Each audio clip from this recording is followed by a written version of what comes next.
Assalamualaikum warahmatullahi wabarakatuh. Nama saya Isi Fatona. Saya dari Fakultas Keguruan, Prodi Pendidikan Bahasa dan Sastra Indonesia, NPM 22053119. Baik, di sini saya akan menjelaskan tentang implementasi konsep landasan ekonomi pendidikan pada kurikulum MBKM di Indonesia. Oke, baik.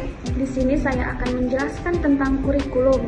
Kurikulum merupakan perangkat yang sangat penting dalam proses pembelajaran. Penyusunan kurikulum dilakukan sesuai dengan kebutuhan di lapangan. Tujuan kurikulum Kampus Merdeka merupakan kebijakan Menteri Pendidikan dan Kebudayaan untuk mendorong mahasiswa menguasai keilmuan yang berguna untuk memasuki dunia kerja dan memberikan kesempatan kepada mahasiswa untuk memilih mata kuliah yang akan diinginkan. Kementerian Pendidikan dan Kebudayaan telah menetapkan Peraturan Menteri Pendidikan dan Kebudayaan Republik Indonesia Nomor 22 Tahun 2020 tentang Rencana Strategi Kementerian dan Kebudayaan tahun 2020 sampai dengan 2024 dengan sasaran adalah 1. Meningkatkan kualitas pembelajaran dan referensi pendidikan tinggi. 2. Meningkatkan kualitas dosen dan tenaga pendidikan. Dan yang terakhir 3. Terwujudnya tata kelola Ditjen Pendidikan Tinggi yang berkualitas. Perguruan tinggi diharapkan berkomitmen menyediakan dan memfasilitasi program MBKM sebagaimana yang diamanatkan Permendikbud RI Nomor 3 Tahun 2020 maupun yang dijelaskan dalam buku panduan Merdeka Belajar Kampus Merdeka yang diterbitkan Kemendikbud.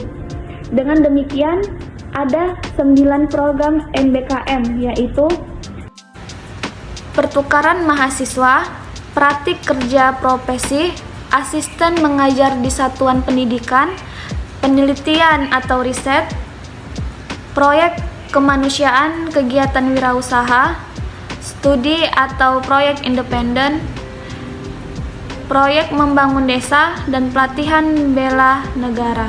Kemerdekaan yang dicanangkan oleh pemerintah kepada mahasiswa melalui kebijakan MBKM adalah kebebasan untuk memilih, yaitu dengan belajar sepenuhnya atau hanya sebagian di dalam program studi. Implementasi dari kurikulum MBKM, pentingnya perumusan kurikulum yang maksimal karena melibatkan mitra untuk mencapai hasil pembelajaran di perguruan tinggi. Dalam pelaksanaannya, perguruan tinggi melibatkan pihak eksternal dalam merumuskan kurikulum sehingga hasil lulusannya bisa diterima di dunia kerja. Ada beberapa program yang disepakati, yaitu adanya pertukaran pelajar, magang, praktik kerja, asisten mengajar di satuan pendidikan, penelitian, riset, proyek kemanusiaan, kegiatan wirausaha, studi atau proyek independen, dan yang terakhir membangun desa atau KKN. Oke, di sini nampak beberapa gambar contoh kegiatan pembelajaran sesuai dengan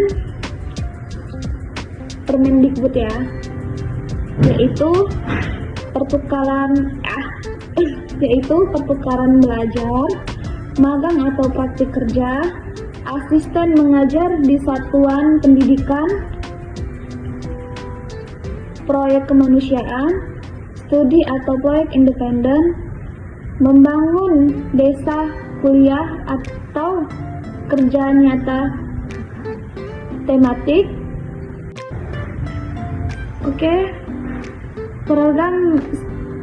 Program pertukaran mahasiswa Merdeka. Program ini ditujukan untuk memberikan mahasiswa kesempatan belajar mengenai keragaman Nusantara dan memperluas jaringan akademik antar mahasiswa.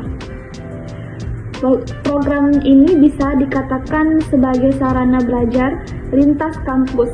Bagi mahasiswa yang mengikuti program ini akan menerima konversi 20 SKS. Beberapa persyaratan yang perlu dipenuhi untuk bisa mengikuti program ini seperti memiliki IPK minimal 2,75, terdaftar sebagai mahasiswa aktif, tidak pernah mendapatkan sanksi akademik dan non-akademik.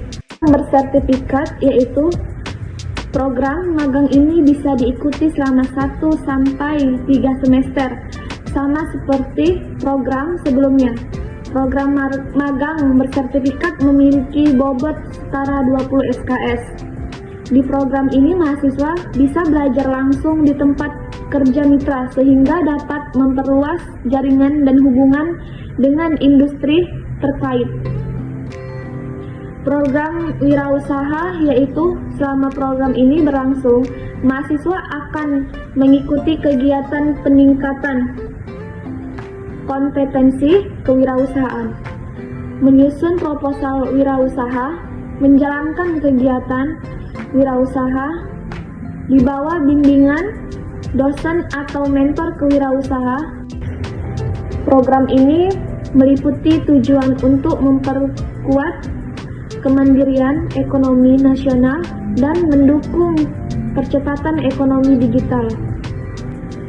Studi independen bersertifikat yaitu program ini cocok bagi mahasiswa yang memiliki ide inovatif dan memiliki minat untuk melakukan riset. Durasi program studi independen berkisar 1-2 semester. Program studi independen ini memiliki bobot 20 SKS. Menariknya, pilihan studi tidak harus sesuai dengan bidang atau jurusan kuliah. Jadi, mahasiswa bisa melakukan lintas disiplin keilmuan selama memenuhi syarat yang ada. Dan yang terakhir, membangun desa atau KKN tematik, yaitu program ini akan memberikan pengalaman untuk hidup di tengah masyarakat di luar kampus. Bersama dengan masyarakat setempat, mahasiswa diharapkan mengidentifikasi potensi dan memberikan solusi sehingga kedatangan mahasiswa akan bisa mengembangkan potensi atau daerah tersebut. KKN juga diharapkan dapat mengasah ilmu, soft skill, dan leadership mahasiswa yang bersangkutan. Cuci tangan sampai bersih, cukup sekian dan terima kasih.